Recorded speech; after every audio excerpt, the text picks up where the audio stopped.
everybody, and welcome into Tunnel Vision, a show presented to you by USCFootball.com. I'm your host, Jack Smith, joined in studio by Ryan Abraha and Shotgun Spratling, making his 2024 Tunnel Vision debut. And today, we will preview USC's matchup against number 4 Penn State in the Coliseum. Thank you guys, first of all, so much for joining us on Tunnel Vision. If you're here watching on YouTube or Facebook, make sure you leave a like, leave your comments so we can throw them on the screen. Going to be a jam-packed show, as this is one of the biggest matchups for USC, not only of the year, guys, but in recent memory, a top 5 team coming to the Coliseum, and USC hasn't beaten a team ranked in the top 5 since the 2016 Rose Bowl against this very same program in Penn State. So it should be a good one. Maybe it lost its luster a little bit with USC losing last week to Minnesota, but still a very big matchup for USC, and maybe a bigger one now with the playoff hopes on the line. Yeah, could have been a top 10 matchup, you know, if all the chaos, if USC just beats Minnesota, they're in the top 10, you know, and then it's a game day contender. I mean, they're probably still going to Oregon, but contender for one of the shows to come to LA, you know. It could have been, it could have been Fox or something. But it's an amazing day of college football. Like, if anyone's getting married on Saturday, I'm sorry, no one should go. Like, there's too many good things going on. You know, Oregon and Ohio State being like, that's going to be a tough one to top. But if this would be a great, like, you know, appetizer to go along with that if it was a top 10 matchup. But it's really, and I've talked about this before, I didn't think the Michigan game, the Penn State game, the Notre Dame game, like those weren't, to me, the most important games on the schedule for USC. It was more about, you got to win the teams, beat the teams like Minnesota on the road. Like, that could be tough. They had won a Big Ten game in 6 tries, and you lose that game. Now that you've lost that game, and that's why I said those are the most important, because you could go like 9-3, lose some of your big games, but it would still be a pretty successful season, and maybe even, you know, sneak into the college football playoff. Now that you lost Minnesota, all bets are off. This is a really, really, I mean, it was important anyway, but it's an important game because you need to get back onto the winning ways. You have to take care of the Coliseum. You need to show the Big Ten, hey, we can come in and win a big game. We beat LSU, but that's from the SEC. That's that's a great win, but that's kind of like way back in the distance now because it was the opener in Las Vegas. What have you done? You know, you beat Wisconsin. Okay, that's cool. But you got to win some good Big Ten games, and this one is going to be the one that you got to circle and do it. And I was a junior at USC in 1991, and I remember the name of the quarterback for Penn State, Tony Sacca. Like, USC lost to Memphis State. Like, they weren't even Memphis back then. They were Memphis State.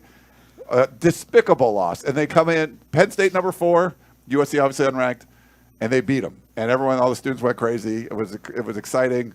Tony Sacca went down. You need the same kind of juice. You got to get this going somehow. So I don't know if they can repeat 1991 way back. I think I was a junior that year. We'll see. But that's what they need, Shotgun. Did you guys rush the field? No, I don't think you rushed the field. I've never rushed the field. I've been on the field when it's been rushed, and like as a media person, but is that only the Stanford game? Is there any other time that it's happened? I mean, I don't remember. That wasn't like when I was in school. Like the wave, you never would do the wave. People were really into that back then, and they were like, "No, we're not doing the wave." They would poo-poo if they gave away cars that were pretty cheap. They're like, we don't want to cheap. Like, if you're going to give away something, it was. I remember the stuff. You the guys Coliseum, really were the University of Spoiled It was Children. back then, yeah. But I don't think they rushed the field. I don't remember that. Maybe someone that remembers, but I don't remember everyone rushing the field back then. I was talking with someone last week, and they were talking about how they would never get to rush the field or never get to be on midfield at the Coliseum. And I was like, you never know. And now, you know, maybe that's an idea. I don't think this is a field rushing thing.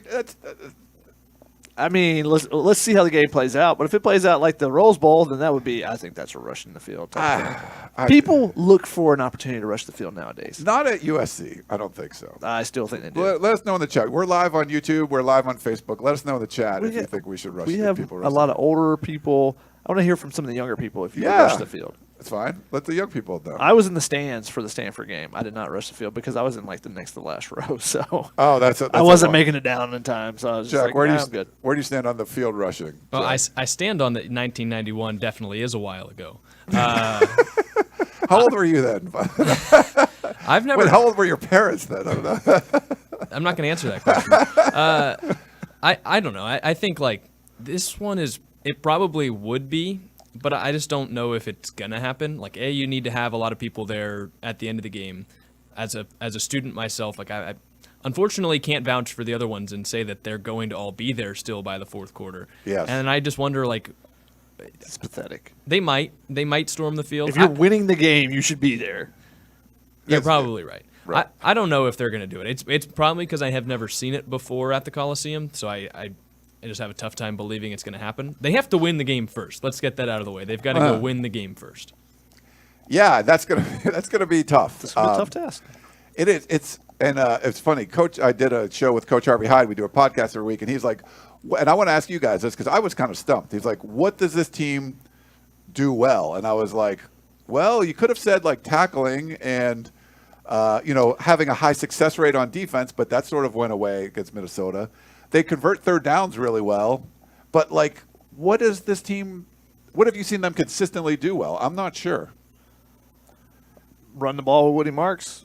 When he runs the ball, they run it well. Yeah, but short yardage stuff, they're still struggling with that. When it's a running down, a lot of times. Now Minnesota is different. Like they ran the ball. I'd say the last 2 weeks it's been different. And I think that's where you look at this team and say they could still be good because they start cleaning some stuff up. They catch the ball. Now they've only been charted with 5 drops this season, but it feels like a lot more.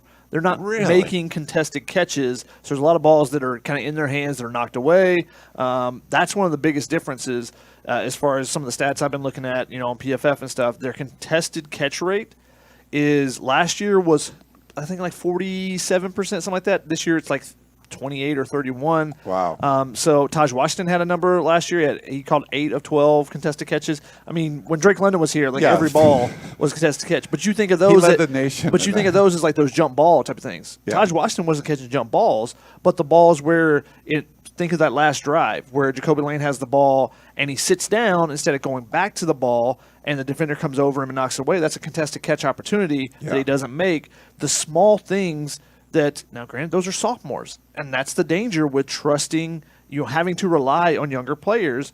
And then you saw the last drive on defense. The final play, you know who they ran at? The quarterback sneak was run at Jade Abasiri, Kobe Pepe, Devin Tompkins, and Anthony Beavers. 3 of those 4 guys have less than 100 career snaps. Yeah. And then you have Anthony Beavers, who I think is barely over that. And those 4 guys were lined up side by side by side by side. Like that's where we're running. And I don't know that they were necessarily designing their play, pointing those out. But when you go back at it, it's like, whoa, where's Nate Clifton? Where's Jamil Muhammad? Neither one of those guys were on the field. And then also you think about, okay, where would Eric Gentry make a play there? Would Anthony Lucas make a play because those guys weren't in there? So you're relying on your youth, and they've got to take a step forward. Now is the time in the season where your young guys that are getting some experience, the Braylon Shelbys that have gotten a little bit of run, now it's your time. You need to step forward and become a guy so that they can rely on you. They went with Braylon Shelby that final drive. The final 8 snaps, I think, he was in instead of Jamil Muhammad. And on the other side, you had Sam Green. You had some young guys in there. Okay, you've given them some opportunities. Now it's their time. They got to step forward and start making some plays. And if they do, this team still has potential. And so they're not doing anything really well right now. Yeah. But if guys start taking steps forward and you start thinking about other young, Elijah Page, Alani Noah. Alani Noah had his best game last game. Okay, can he build on that? It's going to be really tough this week for any of the offensive linemen to build on anything. I don't even. Yeah. This because could get ugly. But that didn't. Lincoln Riley needs to help them out. Yes. With different ways that you can do things. You don't have to go old school and just run a draw every time. They've tried to run screen. Their screen game is an issue right now. They're terrible. That's one of the things that they're capable of being much better at. And they were better blocking wide receiver screens in the last game. Your traditional quick screens that they run